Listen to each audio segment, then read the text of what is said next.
It hasn't been all that long since I talked about my old hay button anvil, the 300-pound anvil. But just the other day, we bid that anvil a fond farewell, and we have upgraded to a brand new Fontanini two-horn anvil. It has a round horn on one side and a flat tapered horn on the other side, kind of a continental European style anvil. This is a much bigger anvil. This is about 50% bigger. It's a 460-pound anvil, so it is a significant piece of equipment here in the shop. I've just finally today got it all mounted on the stump and set at the height that I want it.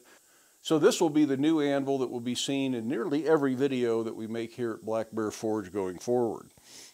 Some of the features of this anvil, like I say, are the round horn on one side. On this one, I'm going to have it on my left side, because I like to keep the hardy hole, the place where various tools like this cutoff chisel go, away from my hammer hand. I don't want to accidentally strike that. If I was left-handed, I'd put the hardy hole over here and reverse the whole thing. But since I'm right-handed, this works out well. It's a whole lot safer. And that hardy hole is slightly smaller, so I'm going to have to do some work on all my hardy tools to make them fit. The pritchel hole is on this side, but it still has a round pritchel hole, just like the other anvil did.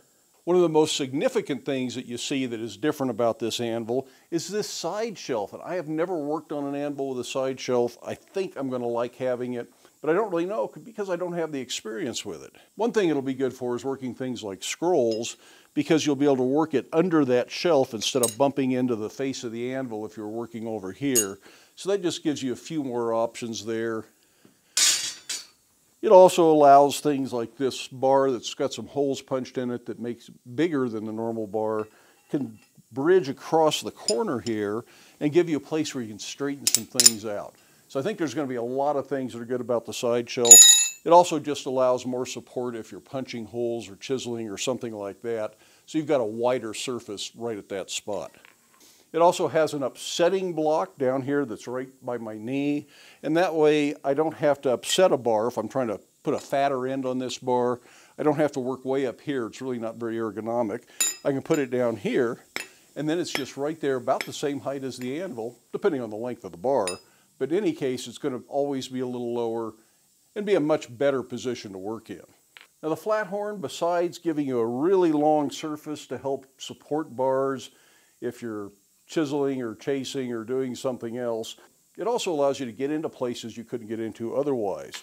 Something like this that has a little bend in it, I couldn't work here at the face of the anvil because the tongs are on the anvil and I can't get that down tight to the anvil and work that bend at the same time. But over here against this horn, I can do that, and that's much more convenient, much more accurate, really going to save me some time in some of these things. I don't have to get another tool out to do that. I used to just use a little block set in the hardy hole, and this will be much more efficient than having to get that extra tool out every time. And like I said, this is a new anvil. Fontanini anvils are still being made. I suspect there are some being cast right now as I make this video. This is the big one at 460 pounds. There's also a 250-pound version that is just smaller in every dimension, but is essentially the same pattern anvil. And Steve says he's working on a new 150-pound version that will again be very much the same. It'll still be a two-horn anvil, still have the upsetting block, but it won't have the side shelf that generally isn't found on the smaller anvils. So it will omit that. And that's probably going to be a pretty darn affordable little anvil. I don't know what the price will be. You'll just have to stay in touch with Steve or check out his website. And if you're interested in a Fontanini anvil, I will put a link to his website down in the video description. And that way you can contact Steve if you're looking for an anvil. I hope you enjoyed this quick look at the new anvil. If you did, be sure to give the video a thumbs up. If you haven't done so already, I would love it if you hit that subscribe button down there. If you're interested in longer, more detailed videos about blacksmithing, be sure to check out my main YouTube channel. Did a much longer video about this anvil over there on the other channel with some more of the specs and things like that. So check out Black Bear Forge if you're interested in longer, more complete blacksmithing videos. In the meantime, I hope you have time in your day to get out to your shop, make something, but stay safe, wear your safety glasses. We'll see you for the next one.